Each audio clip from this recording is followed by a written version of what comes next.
that has been letting down so many people and really disadvantaging them for many years ahead. But also, of course, many young people thrive, do incredibly well, and they're a real tribute to us. And we must make sure that their voices are heard in all of the deliberations that we have. Brilliant. Thank you very much, Judith. And you were exactly on time as well. That was like to the second. Thank you ever so much for that. And I think, yeah, but you summarised slightly what I'm feeling a little bit. You know, I'm educating, I'm teaching, but everything else about my job, I'm not able to do in the same way at the moment, which is really, really difficult. So I'm going to hand straight over to Kate now, if that's okay. Thank you, Kate. Thank you very much, Louise. And can I start by echoing a lot of what Judith has said? First of all, in paying tribute to all the staff in our education settings, from early years through schools, colleges and higher education. Paying tribute to you always, but especially in the light of the pressures that staff have been coping with over the last 11 months of this terrible pandemic.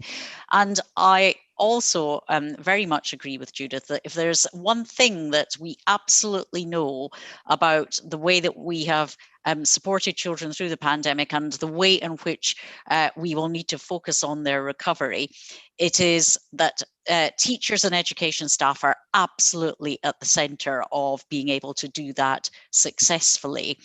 And it's the professionalism, the commitment, the expertise and energy of our teachers and education staff that will be essential to children's well-being, children thriving and children making up the learning that they have lost.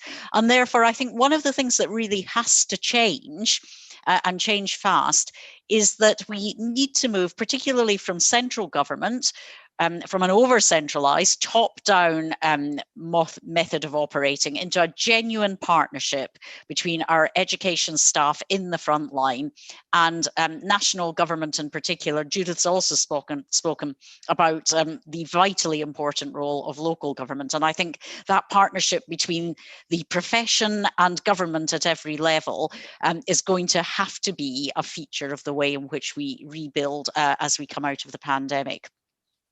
And I think we also have to recognise that the recovery from the pandemic for our children and young people isn't going to be a quick fix.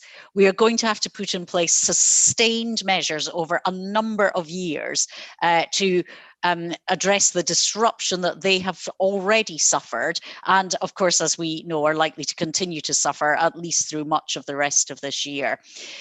We, as you know, have always said that we want to see children back in school as swiftly as possible. Of course, many children are in school now, but the return of all children as soon as they can safely be back in class. I think it's very important that we have plans in place to make that work effectively for children and young people, to resettle them after what has been a period of repeated disruption in their lives. If you ask parents or teachers what they consider to be the top priority for children's return, it's about children's mental well-being and their mental health. Obviously, we have to attend to the learning they have lost, but we're going to have to put long-term mitigations in place to do that. It's not just a case of run a summer school and a bit of catch-up tutoring and then you've done the job. And of course, we also have to make sure that all the COVID secure measures that we can put in place in schools are in place in time for that return, whether it's the testing system actually working effectively, whether it's putting in place better ventilation, better social distancing measures, access to PPE. We've also called for, as you will know, using the half-term window to vaccinate teachers and school staff to give the vaccines time to take effect and mean that teachers will be able to be back in class, and therefore children will be able to be back in class too. But I think looking forward from the thinking about how do we recover from what we have been through, I think we can also think about how a number of things are going to be changed very fundamentally for us. For example, I think we've absolutely now got used to the way in which people are increasingly doing things online, not just in terms of learning and school, but our whole lives have shifted to a huge degree online. Now, I'm desperate to get back offline and into real life, but I do think that in the workplace and in education, we are going to see more of a blended approach. And I think we really need to think now about what opportunities the way in which we've learned to use technology bring to education, and not feel that it's something that we will just want to abandon wholesale after the pandemic has ended. That's not to say that I believe in any way it replaces the face-to-face teaching that goes on in school or the expertise of a teacher interacting with her or his class. But I do think that there's supplementary value to using online and remote learning, and we should really be thinking creatively about how we want to do that.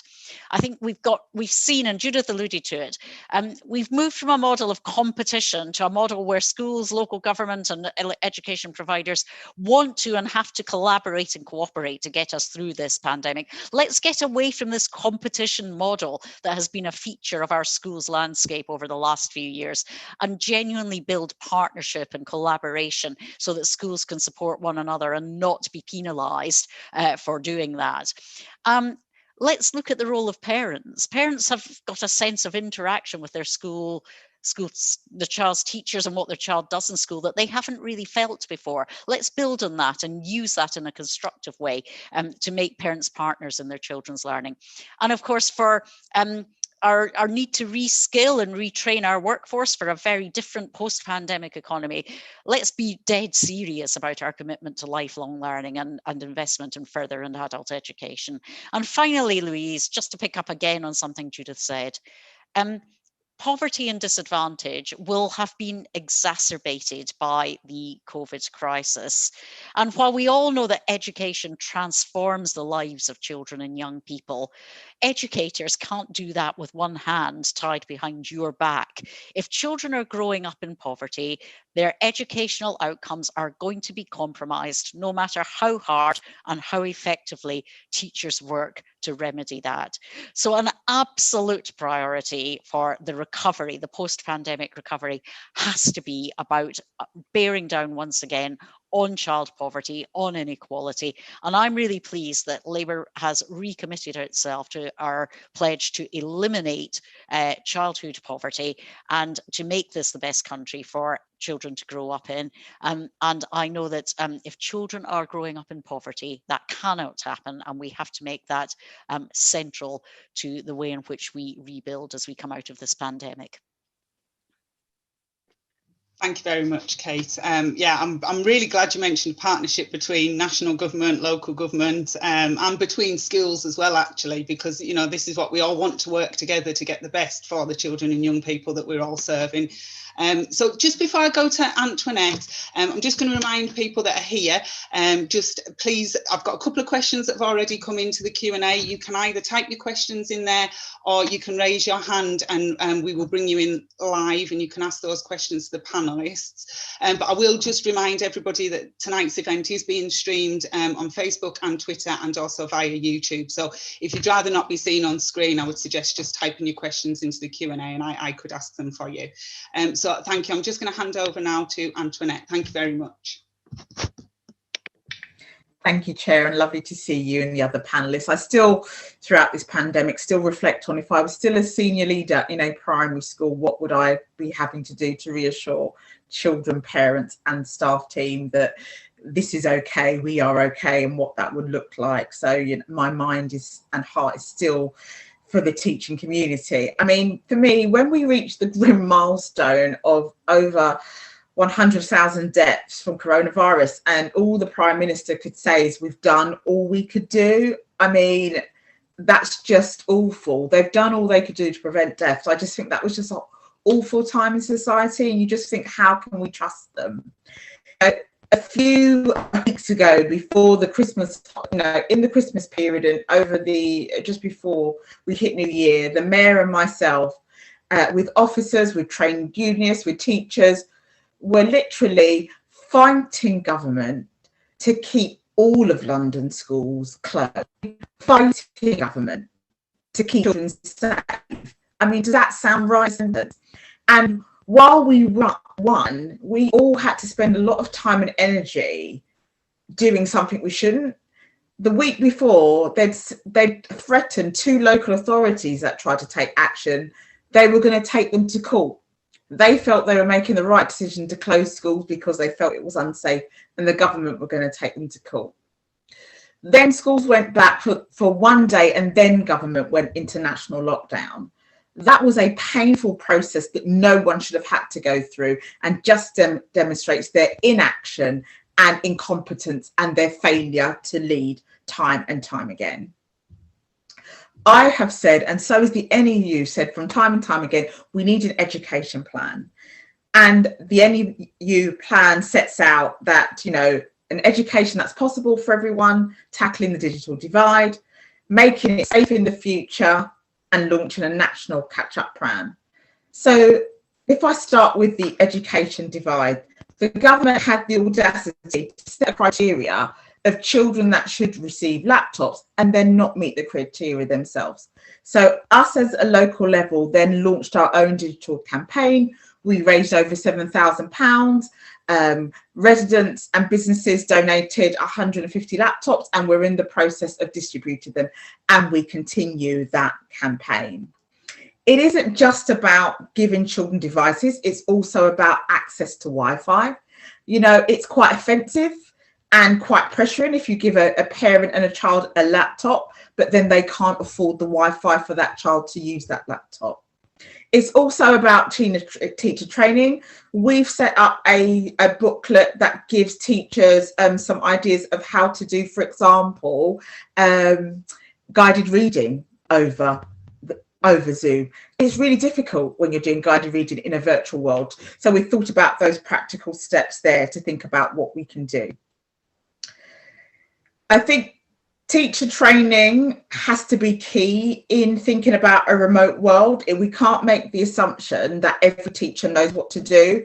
If you see me sometimes dealing with technology, you'd never believe I was a teacher and in charge of an interactive whiteboard. You can't just make the assumption that every teacher will know what to do in a virtual world. It's offensive and it's debilitating for our teachers. Making schools safe. You know, we had the Nightingale hospitals. Where were the Nightingale schools so that we could have more children in school, socially distanced, with less adults in one space, making it safe? Teachers want to teach, children want to get to school. Well, most children want to get to school. Why wasn't that done? You set up a hospital that was barely used. That could have been an education centre. Well, we handled over 40,000 PPE items to support our schools because the government ran out. And that's how. We have 16 out of our 21 secondary schools that have a lateral flow set out, and we've got 4 primary schools piloting that. And as you know now, primary schools have home testing kits. I'll go on to the last thing, which is the national catch-up programme. I know that the government's got a new commissioner, Kevin Collins, to do the catch-up programme. I think that I'm sure he will do a good job, but it really is important that he is not hindered by Whitehall bureaucracy in this catch-up programme. We need mentors in schools, we need catch-up programs, but let's be clear, the curriculum needs to be revised. It's not fair for children that have to catch up feeling like they've got to do more work. We have to rethink about the curriculum and how that's delivered. And I'm going to end with this, Chair, because I'm not sure how I'm doing with time. Education recovery will not happen if we don't have a health and well-being recovery. Children will not learn if their mental health and well-being isn't at the paramount of this recovery. And in Hackney, we have launched with City Hackney a CAMS website, Children and Mental Health Adolescent website, to think about their needs and all of the different stages. You know, all of us have experienced trauma in one time. We're not living in normal times. You know, I'm really concerned about delayed trauma. Everyone's focusing on the now and what the new normal looks like.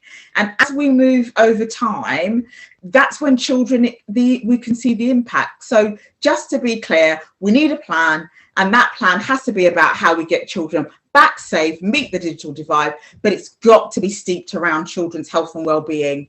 Otherwise, it just won't work. Thank you. Thank you very much, Antoinette. And I'd be very interested if you don't mind sharing the guided reading tips in a virtual world. I'd find that really useful if you don't mind sharing that with me. Thank you. So I can see as well a couple of people in the chat there have agreed really around mental health and how that's got, we've got to think about that going forward. So I'm going to hand over to Mary, but just before I do, just to remind people, please drop some questions in the Q&A or pop your hand up if you'd like to come in, because after Mary, we will go straight to questions for the panellists. Thank you, Mary. Thank you, Louise, and good evening, everyone. So last Thursday, the National Education Union published its second education recovery plan. We published the first one on the 10th of June and we sent it to Boris Johnson. It was full of advice about how you could increase safety in schools through Nightingale schools, through rotas, through increased cleaning, through ventilation, through the wearing of face masks in secondary schools. We didn't get a reply, but we are optimists in the NEU, so we tried again, and last Thursday we put forward our second education recovery plan. You will be pleased to know that in The Sun yesterday, it was referred to as hard left union boss, that's me, unveiled blocking blueprint, that's our plan, to keep the nation's school closed to millions of kids. The plan is no such thing. The plan is a blueprint to open schools and open schools safely. So the first part one, is sections on safety, on social distancing on school sites, on rotas, on PPE, and on what is needed for special schools, and vaccinating teachers as a priority, and support staff, vaccinating education staff as a priority. So that's in part one. In part two, we consider education and what do we need to do to build an education system, what all the panelists have been saying, Kate and Judith and Antoinette. So in that, we put these key points. What the pandemic has highlighted is the corrosive flaws in our education system at the moment. The fact that last year, the GCSEs and A-levels fell over because they are based simply on exams.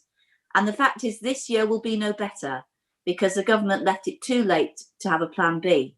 So we're back to centre assessed grades, and we don't know how that will be done or how they'll be moderated. And there's every likelihood that we're going to have the same dysfunctionality this year as we had last year, or the same level of dysfunctionality. And it's also proved, what this pandemic has also proved is that schools are much more than academic institutions. Of course, they're that. They're absolutely there. Their prime purpose is to enable children and young people to learn, to gain the skills and qualifications and knowledge that they need. But they're also places of community hubs where so much more is done in schools, where children are looked after, protected, developed, helped, and their families. And when schools are closed, that creates a crisis in society. Children aren't fed. Children have much increased safeguarding concerns and issues.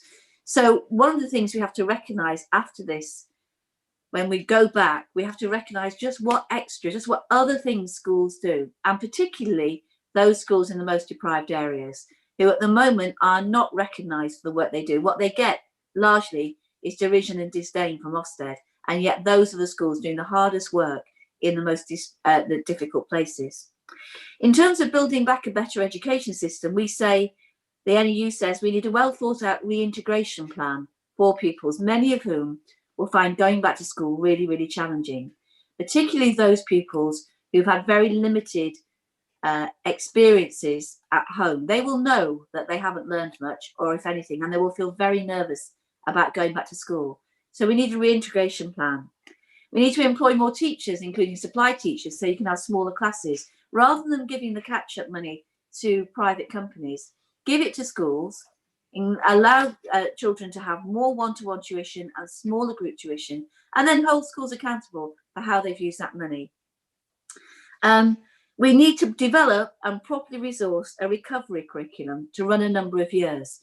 And at the moment, our curriculum is overcrowded and too jam-packed with knowledge. So what the NEU is doing is we're getting in contact with leading thinkers, leading educationalists in each curriculum area and in each phase, and saying, what are the key concepts, skills, and areas of knowledge which are needed for that subject or that age phase? So what is it absolutely that is needed to be covered? Because at the moment, the curriculum is overcrowded, over-tested. If we simply use catch-up as to try and catch up to that overcrowded, over-tested curriculum, we're going to see that disadvantaged children fall even further behind. So we have to start to focus on what is really necessary in the curriculum, what is really core in terms of age phases and subjects, and concentrate on that.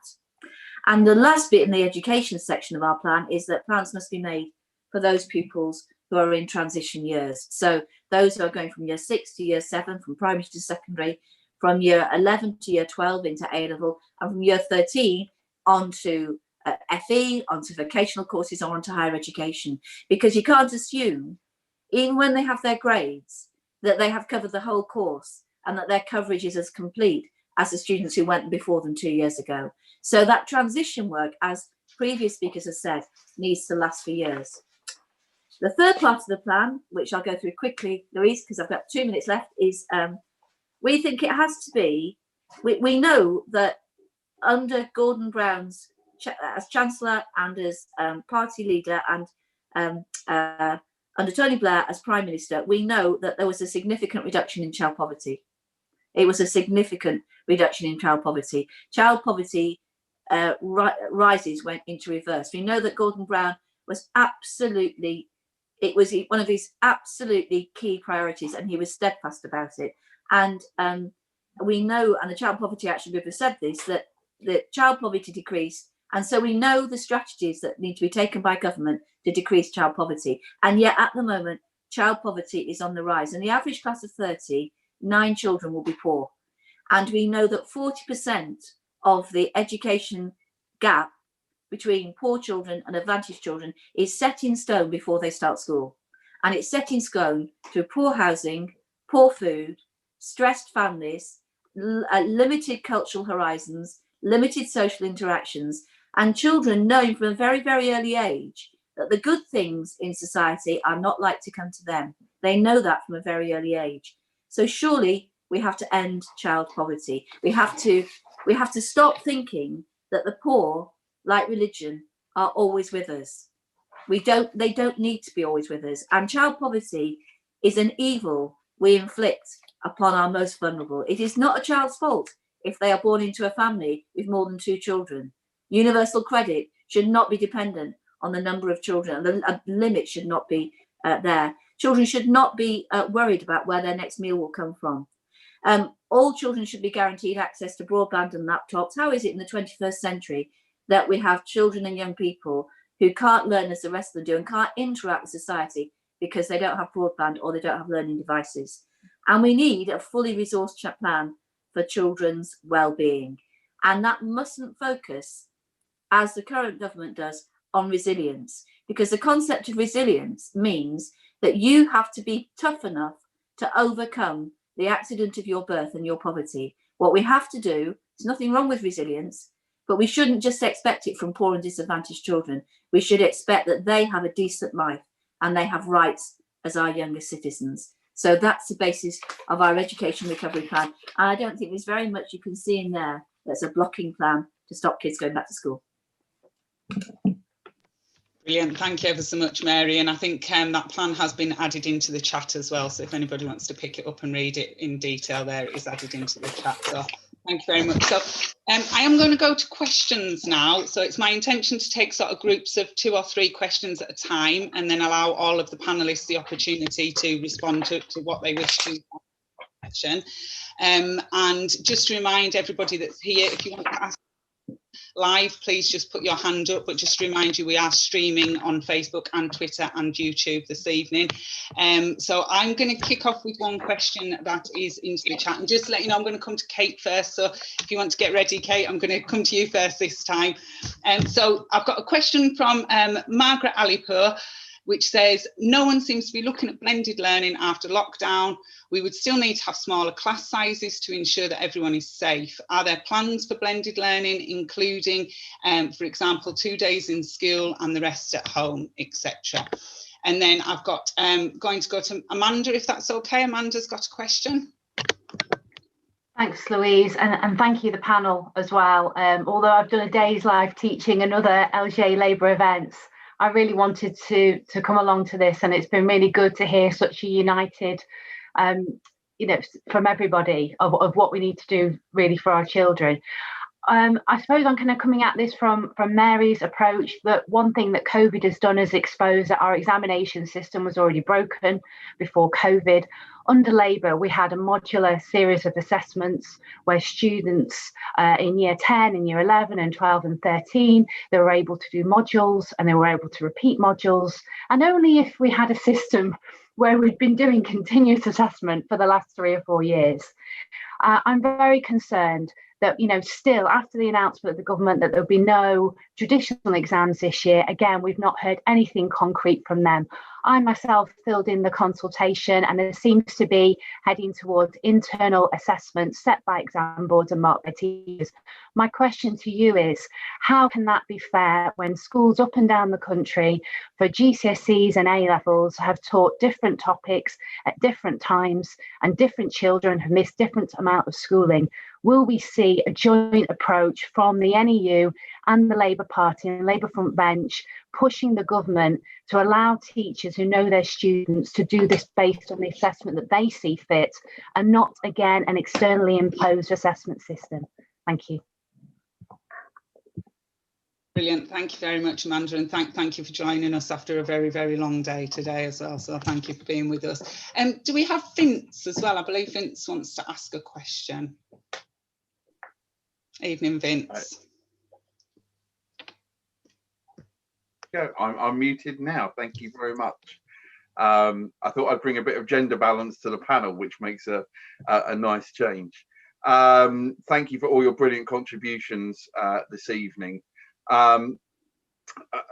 Antoinette touched upon this a little bit, but I wanted to expand the point.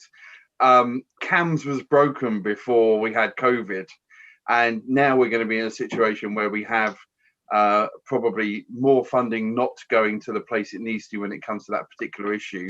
And then piled on top of that, all the very specific mental health challenges that are going to come almost in forms of PTSD, both for children, but also for their parents. And I just wondered what the panel thought around what that particular part of an education recovery plan should look like for the mental health and well-being, both for parents, pupils and professionals. Thank you very much. Thank you, Vince. Excellent question there. So I'm going to go to Kate first to respond to some of those points, if that's okay.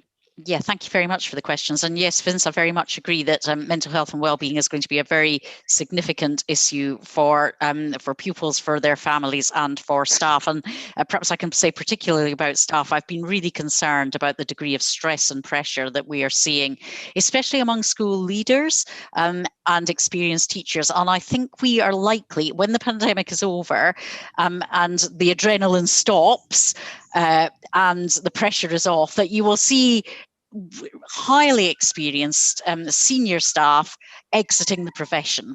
They will just think, we can't take this now, we need a break. And that will be, although it's great that we've got more new younger graduates coming into initial teacher training, or undergraduates coming into initial teacher training, we can't afford to lose that expertise. And I think we've got to be wrapping ourselves around professionals now to protect their mental health and well-being, because I think we're heading for a crisis that staff are suppressing at the moment. They're keeping the lid on it to get through the day job, but it's a powder keg, and people will leave, and we just cannot. We owe a duty of care to the people who are working in our education system, and we also need to acknowledge that it will be everybody's loss if those experienced staff exit suddenly at the end of the pandemic. Others may want to comment also on the support for families and children, which is of course absolutely vital, and not just at the extreme end. It's not just about the crisis and the PTSD and the extreme trauma. It's actually about day-to-day well-being for children and young people and their families too. Amanda, the exams chaos of last summer, like you, I'm really fearful we'll see chaos again this summer. As Mary said, it's absolutely ridiculous that, here we are in February and there still isn't a plan. You know, we were calling for a plan B, as were the NEU way back last September. You know, for a long time they didn't have a plan A, in fairness, so maybe we were being a bit ambitious in asking for a plan B. But, you know, we've now got to a situation where Ofqual just closed their consultation. They've had, I gather, over 100,000 responses. That tells you something about the depth of concern about this. We're going to have all this put together in a rush. Of course, I agree completely with what you say about the value of a modular course-based assessment system alongside, nobody's saying no exams at all in the future, but, you know, an emphasis on ongoing assessment that teachers conduct in class is really important too. And I would say that there are ways that we can address the differential learning disruption that children have experienced in different schools and indeed in different classes and different children in the same class. One thing we called for example, was greater optionality in the exams so that children would be able to select subjects that they had studied, not the subjects that they had not. And I still think that if we're going to have exam boards issuing exam papers, that's one option that should be considered. I also think that it's really important that we have a robust, transparent and fair standardization process and a robust, transparent and fair appeals process. And I am very concerned that we're going to have a complete pile up of appeals again later on this summer, which will be incredibly burdensome and difficult for teachers and schools. So the plans need to be really comprehensive and they need to be in place a term ago. But if we can't have that, which we clearly can't, we'd better have them very soon. And then on the blended learning, Margaret, I agree with you. I think blended learning is going to be the future anyway, and I think there are reasons why we should make the most of that. But I also think it's going to continue now because inevitably children are going to be sent home, people are going to be isolating, teachers won't be available to teach, and classes will have to spend some time out of school as well as in it. And I agree with Mary. I don't understand why the government set its face against using rotas as one of the tools in its toolkit for managing this return to school. But I think we've got to acknowledge that online teaching, and at the same time as teachers are doing face-to-face teaching, means that you need more teacher time. This isn't a way of, you know, saying the same time can do two jobs. These are two full-on jobs that need adequate time for staff to develop and deliver both online and face-to-face teaching.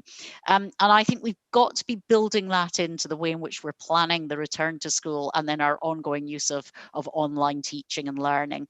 And that goes to a point that was made earlier about the need to really invest in expanding the teaching workforce and the school support staff workforce, because actually what we know that children are going to need as much as anything is more small group and individualized teacher contact. So we're going to need a bigger workforce to deliver that. So let's get on and put that in place. Thank you, Kate. And yeah, I mean, yeah, I always say to colleagues, you know, you are your best resource for your learners. Your mental health and your well-being is how you help to improve the mental health and support the children and young people that you're with. And, you know, you make a very, very good point there about needing more people to do that, more education workforce. And I'm glad you mentioned the stress on staff as well, particularly on our leaders. And I think we did mention earlier on about the short, when announcements are made at very short notice. You know, I'm also a governor in a secondary school, and what I've seen that head teacher go through, the workload that she has had to go through, and she's a fabulous head teacher. And I really, really feel for our school leaders this year, particularly. So I'm going to go to Antoinette and then Mary before I come to Judith, if you'd like to add anything to those points there. Thanks, Antoinette. So quickly, I'm just building back to Mary's point. She talked about food justice. She was talking about, you know, children shouldn't go hungry.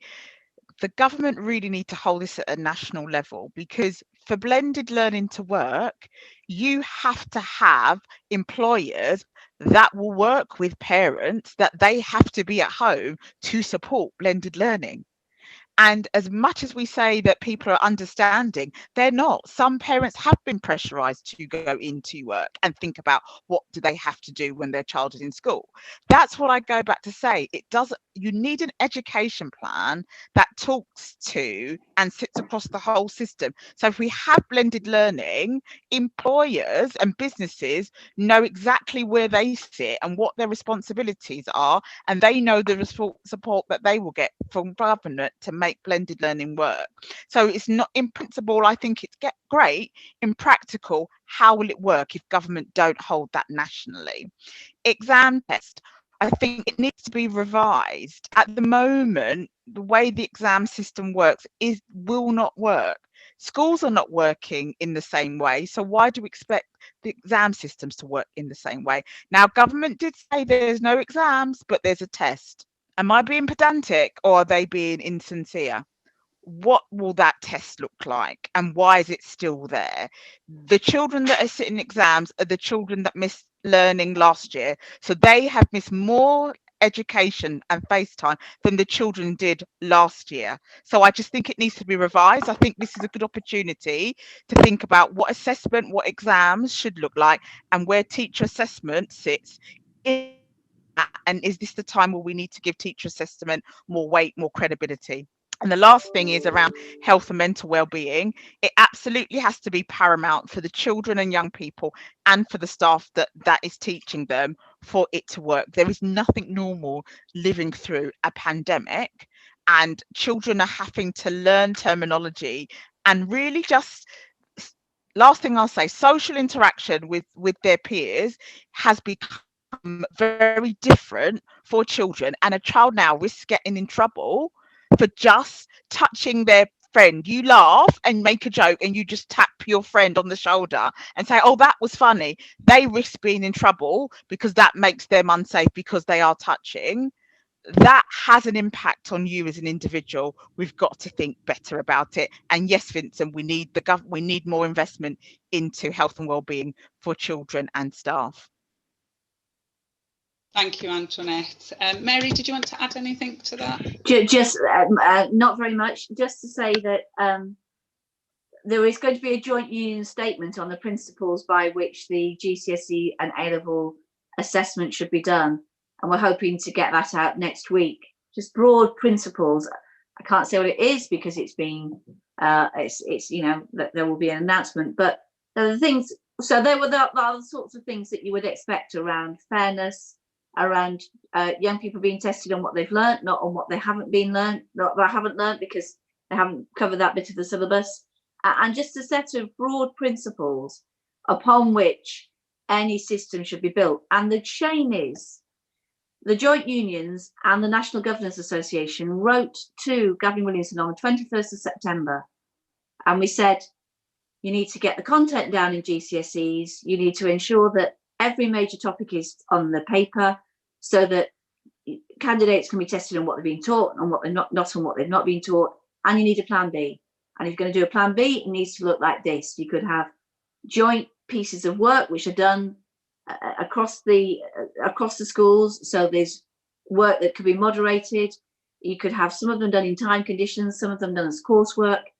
You need to set in place training for teachers so they are confident at marking for qualifications, because they haven't done that, as you said, Amanda, for a long time, since the exams were changed in 2014. And we went through a series of common sense. This is, if you're going to run the exam system, this is what you need to do. If you can't run the exam system, we said in the paper, it's highly likely after Christmas that there'll be a second or third wave of the virus and schools will have to close. And if that happens, you won't be able to run the exams. And you know the reason why the government didn't talk about a plan B, but they only talked about exams.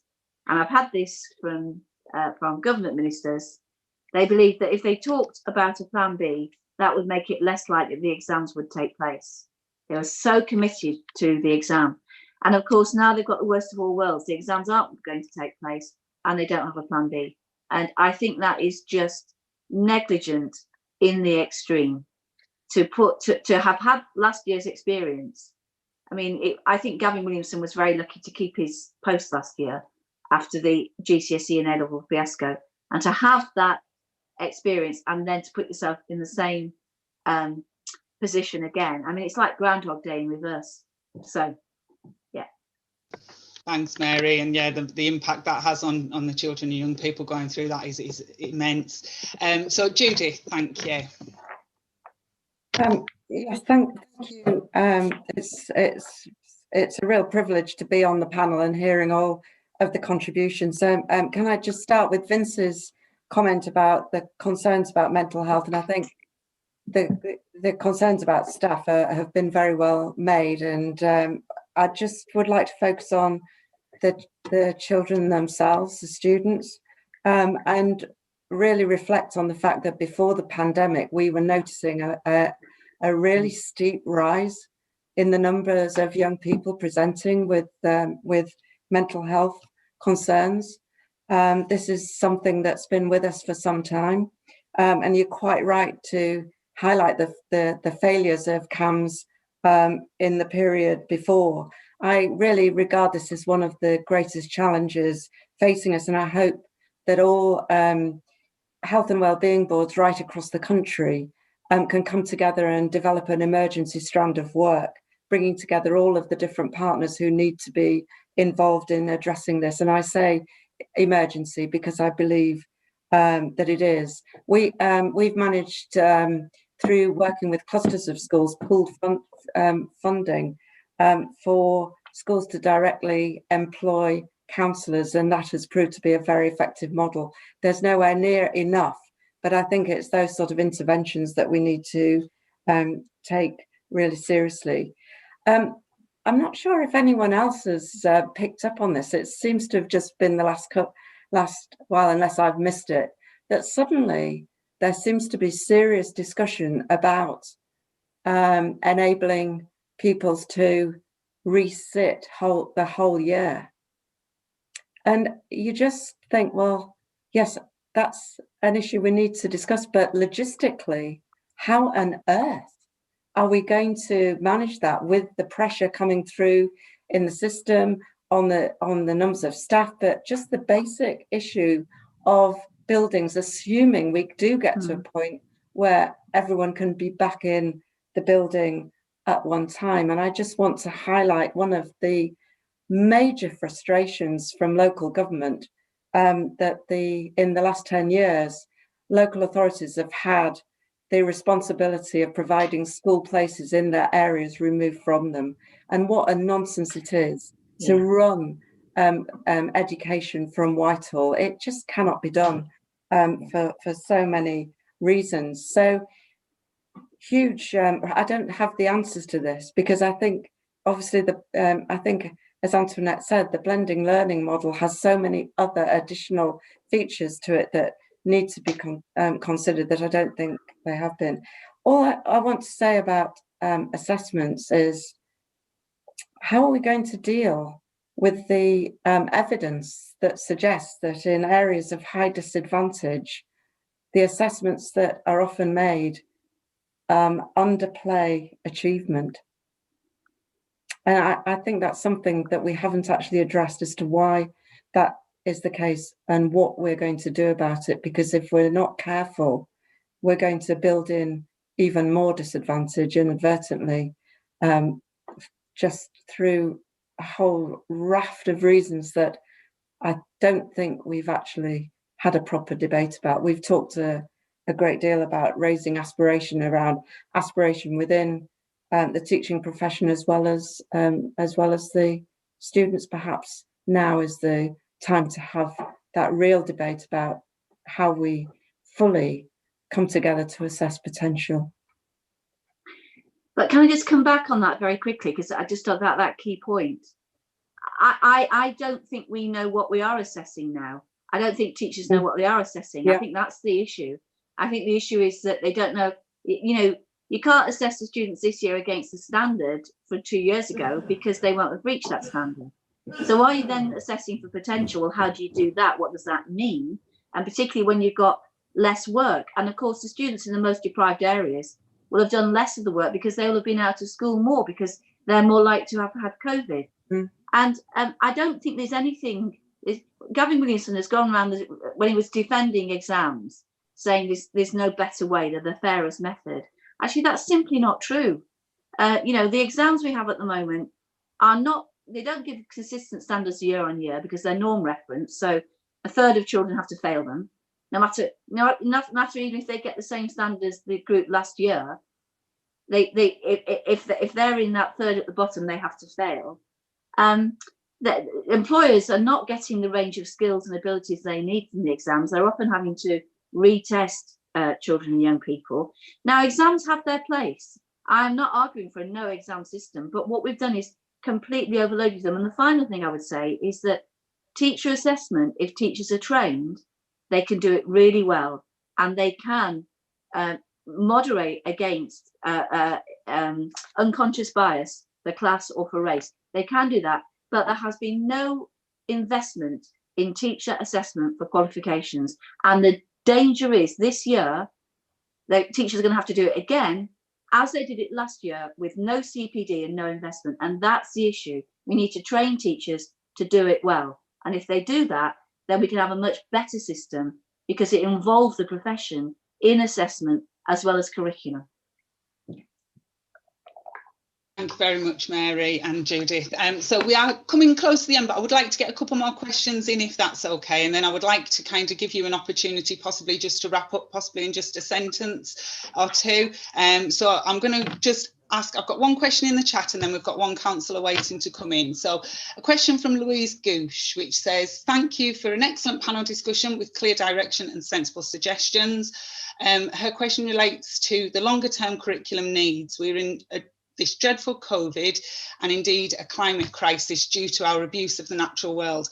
How can we ensure that our curriculum helps future generations to avoid making these catastrophic mistakes? And then I've got Councillor, is it Jamia Lane? Sorry, how do you pronounce your Christian name? It's Councillor Jemima Lang. Jemima Lang. Thank you. I'm Cabinet Member for Children and Young People down here in Plymouth. And as Mary and others have said, I think the pandemic's really shone a light, for those who care to see it, on the work that schools have been doing in their communities for years, actually, supporting children and their families, where their pastoral work is actually as vital as their role as educators. And I just want to say that I do feel that since the first lockdown, some people have become almost a bit blasé about using words like vulnerable quite blithely now to describe some of our young people. And I think we really need to have a quite urgent national conversation, even wider possibly, than making sure as many children get back to school as safely as possible, as soon as possible, about why so many of our children will not or cannot thrive when they're just at home, or why we don't think they'll be safe when they're just at home and not in school. So I really welcome the focus in this meeting on the commitment to tackling child poverty, because I think that that's going to be a really, really key part of that. Thank you. Thank you very much, Jemima. There was a little bit of on your sound there, but I think did the panellists get the majority of that? Excellent, thank you. So I'm going to come to Antoinette first. Thank you. I think what Jemima said is so important. We've got to think about how we support those children that need us the most, those children in our society where when schools closed, referrals went down into children social care. What does that mean? But it also goes back to what the government has done. The government has removed over, I think, £1.8 billion from the early intervention fund, I think it's called. So they've taken money away from local government that local government used to do that preventative work with families, and now we're seeing that increase of children that need that have that need. So we have to think about how we support the vulnerable. And going back to Mary's point, I think you're right. Teaching and CPT for children, for teachers, is key, because we want to ensure that the bias in the system, and we know there's bias in the system because the data tells us that, isn't exacerbated through COVID. The national curriculum needs an overhaul. It cannot stay the way it is because education is not the way it is. Teacher training program cannot stay as it is because what you're teaching teachers to go into is very different to the environment they're going into now. I don't understand how the pandemic has shaped and changed society, but government fails to understand that this framework to which the teachers are teaching to and children are learning in, as if it can keep going, and then we wonder why there's problems. It goes back to what I said. You may think I've frozen, or you may think I'm on repeat, because I'm going to say again, we need an education plan. Like the NEU has said, we need an education plan.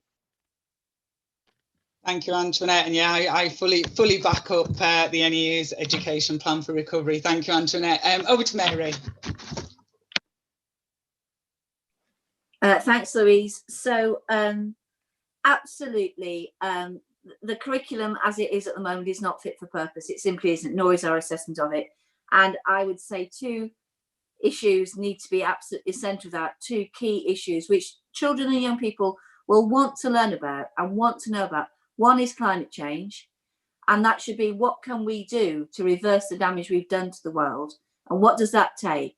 And that involves them as citizens, but learning about science, learning about ecology, and learning about communication. And the other is you know, how do you use the internet? How do you verify sources? How do you gauge the quality of the information that is on the net or in other social media sources? And how do you spot fake news?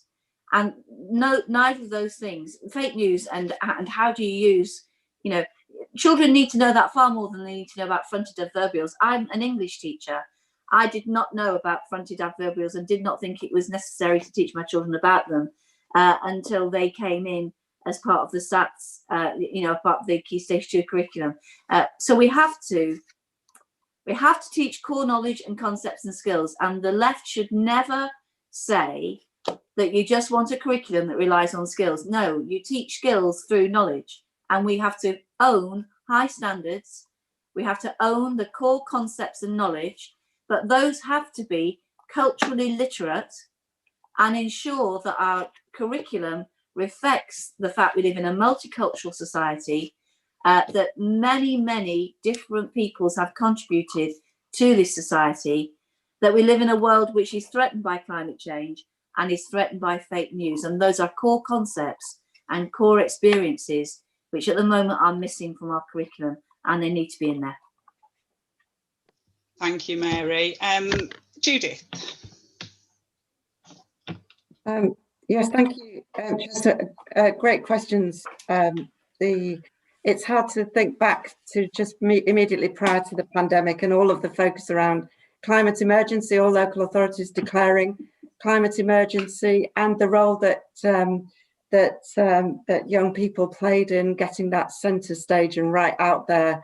And I think they shamed us all, in fact, in the way that they really took it on, and we all were listening.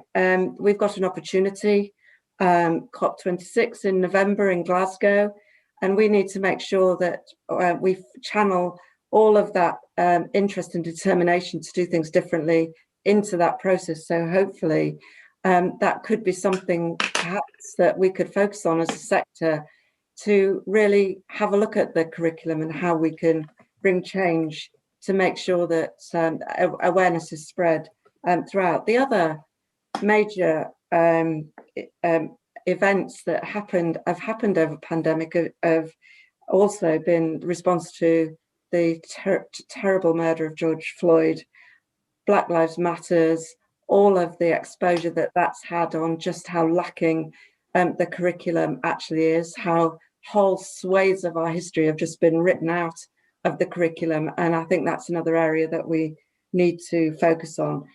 We've reflected quite rightly tonight on the whole issue of child poverty, the scandal, all of the things that we know, the incredible rise in the claimants for universal credit, the scandal that continues around in-work poverty that is just getting worse and worse, all those areas. And my concern as we draw more young people back into being seen is that we're going to see massive stretch on our social care budgets as well. And as Antoinette says, the withdrawal of funding from early intervention, all of that work that does so much to, be able to do so much to really help families at the start of the crisis. And what we're going to see more and more, if we're not careful, is families presenting with a full-blown crisis, which will massively disadvantage the children that are going through that. Schools, as we said right at the beginning, do far more in our communities than just provide the really valuable education. They are absolutely front and center of where we need to be. So let's focus on what we do well, what we can do, what we know needs to happen, and let's make sure that we raise as much noise as we possibly can, really shouting out about the impact that disadvantage and poverty is having right across the system now. Thank you, Judith. So we are just coming towards the end now, so I'm going to ask Kate to come in and sort of respond to those points, but just a bit of warning for the panelists. I am going to ask you to just one key word or one key sentence, or one thing that you think is going to be absolutely crucial going forward to finish off. So thank you, Kate. So on the questions and on Louise's question about the curriculum, I very much agree with what others have said about inclusion, about recognition of different identities, about the climate emergency, and about giving children and young people the skills critically to interrogate and question facts and information, and to critique what they are being told.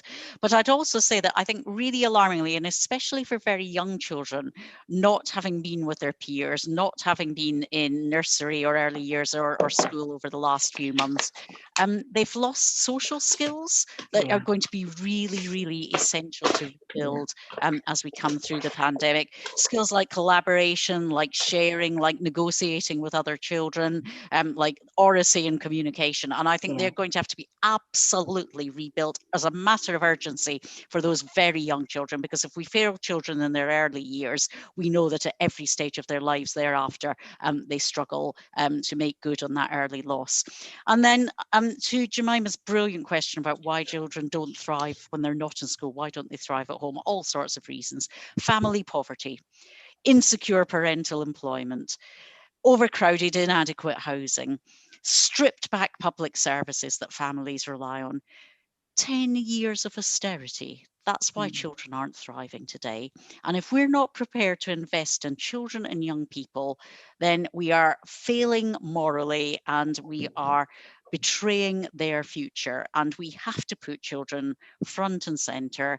They've been an afterthought all the way through this pandemic. We are very committed in the Labour Party to, as you will know, this being the best country to grow up in, and that means that in every decision we're taking, children have to come first. Thank you very much, Kate. So that's the end of our questions now. So I will come to the panellists just to give us that one key piece of information to wrap up at the end. But I just want to remind everybody who is watching or who is with us, as I said at the start, the Councillors Network, the National Education Union Councillors Network, is open to councillors of any party. So please do sign up. And I hope you have enjoyed this evening. It has been an excellent discussion. We are slightly over time, and I never do that, but it's been a fabulous discussion this evening. So thank you ever so much to the panellists. So I am going to start, if it's okay, with Judy. I was dreading you were going to say that. I'm thinking of two things that are quite different, actually. I think the message we've got to get across is how we want to do everything through the prism of safety and keeping safe and doing everything in a planned way that really helps us to get through the immediate crisis. But then I also want to encourage everyone around I don't take this the wrong way, anyone, but being disruptive as well, and actually saying, do you know what, we've seen things that none of us should have seen over the last year. Things can't go on as they are. We've got to become the difference. That change has to happen, and let's all keep talking, get together, and make sure we come up with a really positive, collaborative way that we can effect the change that we know needs to happen. Thank you very much, Judith. Kate, have you got one sentence, one key? What are we going to take away from tonight?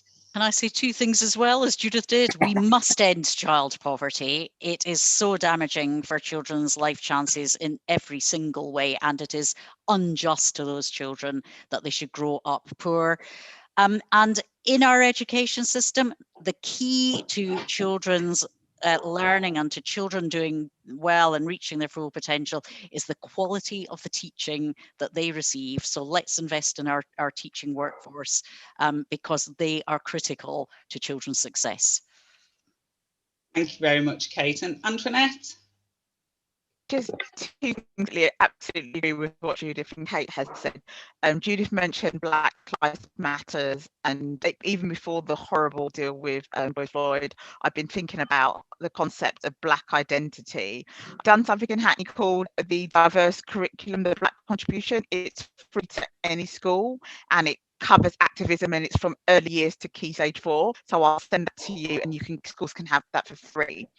If I leave you with one thing, there's many things that we need to think of, but ultimately health and well-being needs to be part of the national curriculum going forwards. As our children's education grows, their health and well-being grows alongside them and their experience in schools, not despite of it. Thank you very much, Antoinette. And I think, Mary, you know, everyone's wrapped up so well. You've got a difficult job now.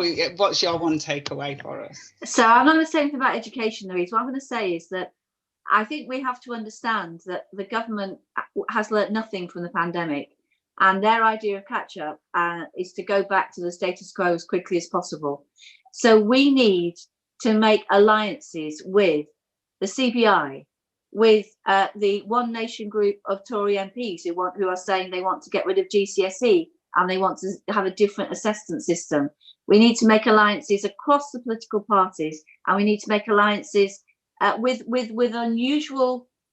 unusual allies in order to get a broader consensus that another education world is possible. If we think we can just do it by ourselves, we can't. That's why the NEU always looks out. We look out to councillors, we look out to think tanks, we look out to parents, we look out in primary to more than a score. It's very interesting that reforming assessment has Kenneth Baker, who was Secretary of State when I was a young teacher, and I absolutely hated him, but now he's in reforming assessment and saying the current curriculum is too narrow, it's too exams dominated.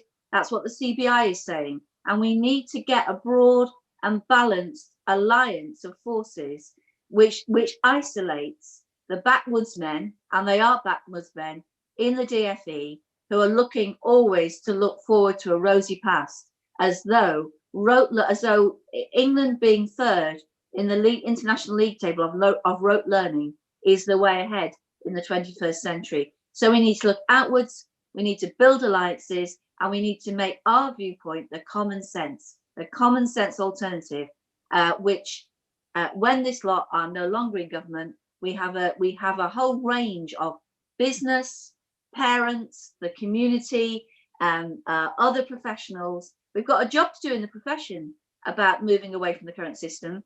You know, we think we can be in an echo chamber here. We have a job to do in the profession about that as well, so that we have a broad alliance, and we need to keep building that now in order that we can really achieve change.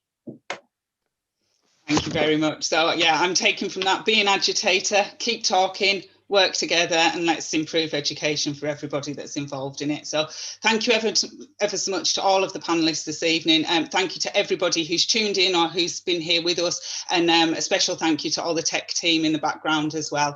Been an excellent discussion, thoroughly enjoyable. Thank you very much everybody for your time. Good night.